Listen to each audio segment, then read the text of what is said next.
I would just like to change things a little bit. And about 35 years ago, I was at Thompson one night, and the weather got chilly. So I reached into the truck of the late Don McTavish and pulled out a jacket. Well, it stayed chilly for many, many years, and it's still chilly. And going through my stuff a while ago, I found the jacket. At this time, I would like to ask Don's nephews, Greg and Doug Sayre, to come up. I would like to give them their uncle's jacket.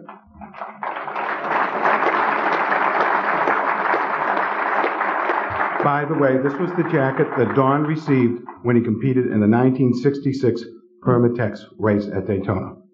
Gentlemen.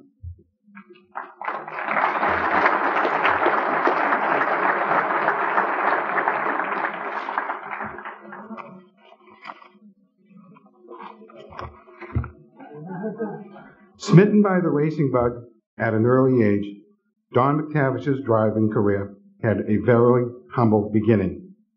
The start was at the Norwood Arena in the ramp race division. This event required 2 laps around the track, followed by a 3rd lap, in which the competitors drove over 2 infield ramps for a total of 20 bump-free laps. That was starting at the bottom. To further hone his mechanical skills, Don attended the Franklin Institute in Boston after graduating from Needham High School in 1958. Don McTavish loved to race, and next came a move into the NASCAR novice or hobby division. These race cars were powered by either Ford Flathead V8 or 6-cylinder engines. He competed at all the local Greater Boston venues at the time: Norwood, Seekonk, Westboro, as well as Hudson and Brookline in New Hampshire, against the likes of Billy Schultz, Bobby Melnick, and Pete Hamilton. There was quite an entrepreneurial side to Don McTavish as well. To finance his early racing efforts, Mac would rent out a function hall in nearby Natick, Mass., where he would run dances with a 99-cent admission fee. Now, why would the admission fee be 99 cents? Well, it was a low-buck admission. He avoided paperwork, and that most important person, to avoid the tax man. He was also one of the first racers to sell T-shirts, sweatshirts, and jackets. Today, these items are cherished by their owners and command very high prices among collectors of racing memorabilia. Of all things, Don McTavish became a local expert in the installation of wall-to-wall carpeting, especially the tricky stuff such as spiral staircases. During one Christmas season, working nights, Sundays, and holidays, Don earned over $9,000 in 1 month. This was a time when $6,000 per year was considered a good salary. Don McTavish had an incredible work ethic. In 1963, when the Norwood Arena changed divisions once again, Don spent this year in the limited sportsman division, and then on to the sportsman cars the next season. During this time, McTavish found a great way to support his racing efforts: demolition derbies. Although frowned upon by his fellow sportsman drivers, Don built a great organization along with Bobby Clark, Phil Sears, and a whole bunch of friends. They competed in and won in demolition derbies from Bangor, Maine to Buffalo, New York. In a fledgling 1964 broadcast, ABC TV's Wide World of Sports televised the event. Don won this event in an old Ford station wagon with, quote, a leaking gas tank ready to explode at any second, according to announcer Jim McKay. In actuality, the real gas tank was hidden under the front seat. What was pouring out of the regular tank was nothing but good old water.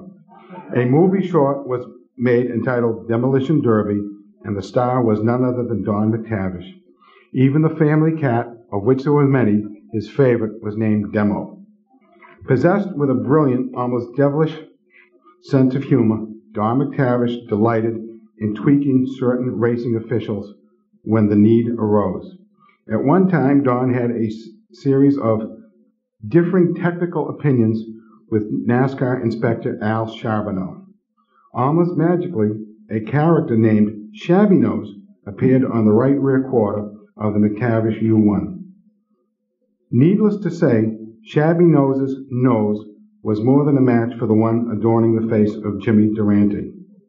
Remember in the 60s when the Norwood Arena chief steward Carl Merrill was a thorn in every racer's side? I think many of us can. Well, being very socially inclined, the McTavish crew would usually miss Merrill's Norwood Arena payoff window. Now why would they miss it? Well, the crew had more pressing matters awaiting them, usually at the nearby Blue Moon Lounge. In need of funds to go racing on Sunday, a quick trip was made to Merrill's Newton, Mass. residence. A bleary-eyed, very grouchy Carl Merrill would answer the door, hand Don his winnings, and say something to the effect, "Why don't you guys come earlier the next time?" Well, the next week, Mack and Associates would show up at Merrill's house at 3:45, a good 15 minutes earlier than the week before. The ever-crafty Don McTavish sprayed his first Circle J with green manganese primer. This enabled him to quickly spray the car with a water-based paint, change the number and lettering so that he might compete in a non-NASCAR sanctioned race. One holiday weekend, after allegedly getting caught running Lebanon Valley, the crew returned home, painted the car bright red with white lettering in the livery of Dick Jackson Jr.'s 27 Jr. The next day, dumbfounded Thompson NASCAR officials had to allow Don to race. However, in August of 1965, NASCAR officials, led by the infamous Mr. Merrill, stripped Don of all national points for racing at Lebanon Valley. This turned out to be a severe financial blow for him at the time, as he was running second in the point chase. But the stage had been set for his 1966 championship year. Mack was a competitor who believed in himself, hard work, and his abilities. The infamous Circle J was built at a cost of around $1,500. Competing in over 120 events from February through November, from Maine to Louisiana, Don McTavish and his George Caldwell-led crew won the 1966 National Sportsman Championship by a huge margin. Quite an accomplishment for a 25-year-old kid. In this remarkable quest, three different trucks were worn out, along with numerous crew members and friends. A true racer, Don McTavish found victory lane at Norwood, Seekonk, Thompson, Malta, Plattsburgh, Catamount, Utica, Islip, and Oxford Plains. One night driving the famed L&R Speed Shop Modified, he won at the highly competitive, very favorable half-mile dirt track at Fonda, New York, defeating the likes of Pete Corey, Rini Charland, Lou Lazzaro, Bill Wimble, and Kenny Shoemaker. The Garbarino V4 Mystic Missile was driven to victory in a 50-lap race at the famed Trenton, New Jersey 1-mile speedway. When driving the number 24 New York for Cliff Wright and Don Zotner, Don McTavish managed an incredible 8-in-a-row win streak at 3 different racetracks. Although victory eluded Don at Langhorne, Pennsylvania, in the Race of Champions, he had a fine record there. And to this day, some folks feel that he was robbed of at least one victory by a track scoring error. Perhaps the highest compliment that we can bestow upon Don McTavish today is to say that he was a racer with a capital R. At the time of his unfortunate death, Don was under the tutelage of Humpy Wheeler, then the Firestone racing boss, and then, as well as now, a kingmaker. Who knows what might have been. I would like at this point to thank, and it's been almost 32 years, a lot of Don's old crew for coming. George Caldwell, Phil Sears, George Savory, Dickie Boone, and I hope I haven't forgotten anyone else. But I think it's a real testament to Don that he is here. Also, Don's sister, Marcia McTavish Sayer, and her family.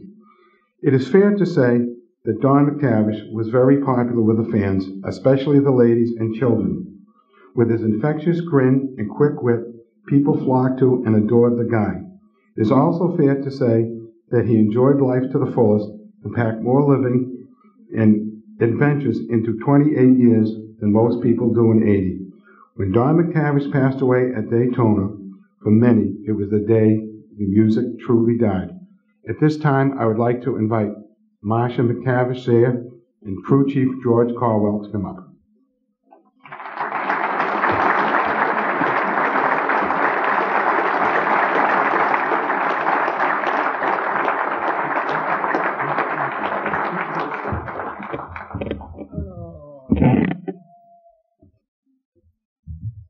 I want to thank everyone here for having us here today, especially the president, which was a really shock to get 6 nice tickets for my family to come to represent Don. I had a speech planned, but I can't give it. All I can say is thank you. And I wish he was here to meet my family and to see how many fans he really has. Excuse me. My son, Greg, will read a letter that was written by Jay Livingston, who was a very good friend of my brother's, and it was written to Bill Franz, then the president of NASCAR, and I think it will say a lot that I have to say that I can't say right now.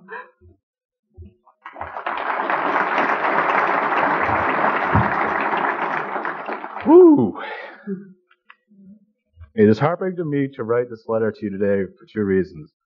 The first is that I sit here writing, I cannot help but feel that those who knew Don McTavish well have enjoyed experience which has enriched our lives and our determination to succeed in all walks of life. I can't even read. Those who do not know him personally do not feel as much of a sting to their hearts today, but are truly the ones who have suffered the great loss. Don was a student of his profession, a student of life, and a servant of the racing community. His image, although not realized this early in his career, is one that the racing world would have been proud to have set up as typical for the utmost of pride in their professional sport. The evening before the Permatex 300 race, Don and I talked for several hours about his plans and ambitions for his racing career. One of the most serious concerns was his public image and his association with the racing fan off the racetrack. He told me that in 1966, when he won the Sportsman's Championship, I was neither prepared for it nor was I aware of the opportunities that would come my way. Since realizing this, he had completed a Dale Carnegie course and worked very hard in just plain being pleasant and likable. He has never been too busy to stop what he was doing and answer questions or just plain be nice to whomever approached him. When a competitor asked for assistance, he would take as much interest in the problem as if it was his own. When a fan wanted to talk, he was armed to oblige. His interest in the racing fan, was exemplified to me in our hotel room in Daytona Beach on Saturday afternoon as I packed his clothes to be sent home. A book on the bedside table, How to Win Friends and Influence People, was obviously heavily used. A pencil, notes, and dictionary accompanied the book. Don was not merely reading this book, he was studying it. Don was not merely a race car driver, he was a crackerjack mechanic. When he built an engine, the work area was more like an operating room than a shop. He studied constantly the equipment he used and means by which it could be improved. His physical condition wasn't as important to him as his readiness of the equipment that he operated. He neither smoked nor drank and worked very hard on having himself race ready at all times. His personal experience was also a very important factor in his long list of attributes: clean-shaven, short, well-groomed hair, and a checkered flag smile that was as genuine and natural as the day is long. Don wanted to earn a chance to compete with the so-called greats and was working very hard in his endeavor when he died. I certainly hope the racing world will realize the benefit that it has had in having such an outstanding member, even for such a short period of time. I mentioned earlier that there were 2 reasons that were to be stated herein, and I've only discussed the first. The second is that it's a shame that this letter was not written long before his death in order for more people to have the opportunity to find him and experience the wonderful example that he set for those dedicated to any purpose in life. It is rumored that following the race program this past weekend, Don was to be given an opportunity to move into the Grand National pits. I certainly hope that he will have left a pattern that will be looked up to by those with similar ambitions. It will certainly add to the upgrading of our sport. I write this personal letter to you, Mr. France, because you have been the dean of Don's NASCAR College. I felt that you would I felt you should be aware that we have lost one of the most outstanding junior classmen and give you the opportunity to share our pride in his straight A achievement. It is truly a shame that this boy was not able to graduate, for he had been one of the most outstanding examples of Americanism a sport has ever known. Truly yours, John C. Livingston.